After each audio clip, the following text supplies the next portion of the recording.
Brossfield, and I am board certified in obstetrics and gynecology and obesity medicine.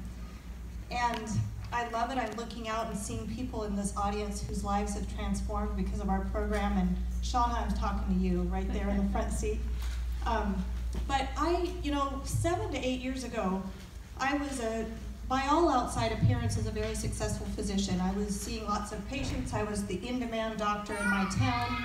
And I loved what I was doing, except for one thing. I really thought I was failing on the inside. My truth-telling, at home at night kind of thing, was that I knew that I had patients that I didn't have an answer for. And I had seen them over and over, year after year. Ladies, you know what it's like. We sit on the end of the table, the doctor looks up at us, and we don't have the body we want. And the doc's like, have you tried to lose weight? And the patient is like, yes. And I've gained 20 more than what I was last year. And so I thought that I didn't have an answer that was working. And thank goodness someone walked through my office and told me their story. And I saw this program in real life demonstration. And that changed things. And so I was able to start using this program in my office. My first patient sitting in the front row here said, no, absolutely not. And 3 weeks later had lost about 20 pounds and said, I have to be a health coach. So all I can tell you is it works. And what was amazing to me, and what I would say over the years, now having done this for 7 years and seen thousands of lives transformed, is that this program works. And I want to invite Greg to join me. He's going to tell you a bit of his story, but we want to share with you a little bit of the scientific behind the scenes, why this works and why it's so cool.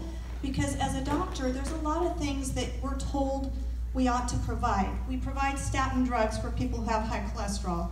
We tell people to get a CPAP machine if they have sleep apnea. We do all kinds of Band-Aid medicine that doesn't really change the problem. Greg, I'll let you tell your part of the story, and then we can talk about why this is so exciting to us. Okay, thank you, Jeralyn. And thank you, Jamil, for the opportunity to share from my perspective why this program and why going forward Optavia is so important for not only all of our health, but the health of our entire country.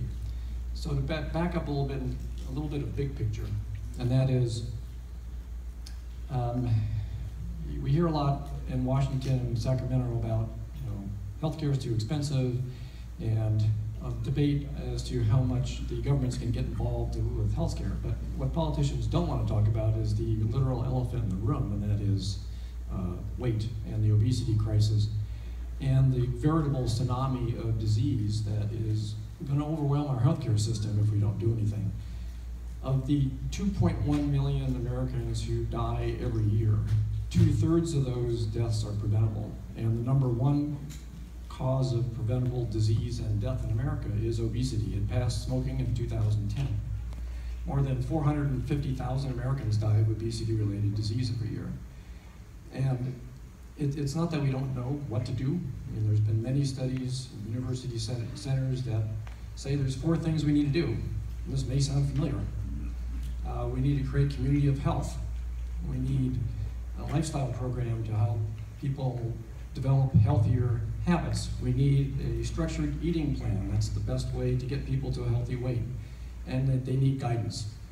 And the problem is that no program previously put this all together. I, like Jeralyn, been a physician for more than 30 years. I'm a board certified internist, pulmonary and critical care specialist. I can go in the ICU, use the latest of medical technology and our amazing drugs and pull people back from the brink of death. But when they see me in the office and say, okay, I don't want that to happen again, what do I do? And I tell them, well, you need to lose weight. I didn't have the tools at my disposal to really help them. And it wasn't until 2010 when Take Shape for Life was introduced to us that said, well, this is what we're looking for.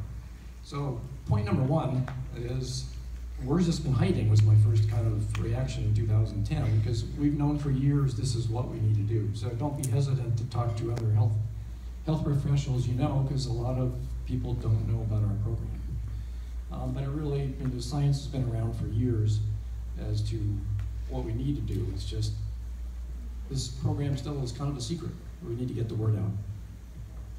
So Greg and I have had some personal experiences we wanted to share with you, and there's some of the things that you may find either as an objection that has been raised in your own mind, or other people around you might say as they watch you melt away and succeed. They may say, oh my God, but you're eating soy all day long. Isn't that going to kill you or give you breast cancer? So I want to address that one, and then we're going to go back and forth on a couple of common things that we hear and why this program is so powerful. From a scientific standpoint, I can stand here and tell you I know of nothing better. Nothing. And I say that being board certified in not only obstetrics and gynecology, but in obesity medicine, and say there's nothing that works better. So when we look at the rationale behind some of the pieces of our program, let's talk about soy for a minute. I'm a breast and women's healthcare specialist and a huge proponent of everything that you could do to lower your risk of breast cancer. But what I want to tell you about soy and breast cancer is, first off, I brought with me the printout from the American Cancer Society about breast cancer. If you go to their front page, I want to tell you what it really says. Because so many times, people around us, how many of you have phenomenally well-meaning people in your life who are full of crap? Right? Sorry for the words in the family-oriented event. But really, seriously, full of it. And the thing is they are the self-proclaimed health expert, and they will tell you, oh my goodness, soy is going to kill you. Well, let me tell you where almost all, literally I have found nothing except from this source, all of the anti-soy rhetoric comes from in our society. There is a very large group that happens to be called the Weston Price Foundation. A lot of what they say is truthful, a lot of what they say is not. Who funds them? Our beef and dairy industry. So if you want to take every dietitian who writes an article about soy, and you can find it online if you Google the ills and evils of soy, if you look at the data behind them, go back to the sources, it all comes from that one place. The person who's written the most popular book against soy is on their board. So when you look at where data comes from, and we sort of live in a society where we live in an echo chamber. If you're on Facebook like I am, and you either defriended a few people over different opinions or something over the past year, guess what? You just made yourself more reinforced about your own misinformation, right? We like to curate things that we like and that are like us, and that happens even with things about health. So with the naysayers around soy, they're echoing things that all look like they're coming from this one source. So the American Cancer Society's words on this front page, or on the page about breast cancer, say, in fact, in human studies, the estrogen effects of soy seem to either reduce breast cancer risk or have no effect at all. That has been reiterated again by a study that came out in March that actually showed that eating soy might lower your risk of dying from all causes if you had breast cancer, especially in the breast cancers that are negative for estrogen receptors. And those that do have estrogen receptors, there was no effect negatively or positively of eating lots of soy. So all I can say is you heard it from the horse's mouth, not a Weston Price person, and there's no ill effects. You're okay, however much soy you eat. And even on our program, if you eat a lot of soy, you're still not at the level of an Asian diet where breast cancer rates are really low. Yeah, and I always find that somewhat interesting because around the world, the countries that have the lowest rate of breast cancer are Japan and China. And interestingly, one of the hotbeds of research and health is now in Shanghai. So why Shanghai? Well, Shanghai's become rapidly westernized. There's McDonald's, there's Jack in the Box, there's Kentucky Fried Chicken. All of those fast food places were exporting to China. And what's happening is their citizenry is rapidly adopting a more Western diet. And what they're seeing is exploding rates of diabetes, weight gain, obesity, and a dramatic rise in the incidence of breast cancer. One of the largest studies on breast cancer has shown a direct inverse relation. In Shanghai, those women who have the highest intake of soy in their diet have the lowest incidence of breast cancer and breast cancer recurrence. And those women who have the lowest intake in the more Western diet have the highest incidence of breast cancer and breast cancer recurrence. And there's study after study that is coming out showing the same thing. So the soy thing really is something that needs to be banished. But you know, industries that have lots of money have the money to say a lot of things that aren't always true. Greg, tell us a little bit about your own health and your own cholesterol story, because I find this another reason that I put a lot of people on our program.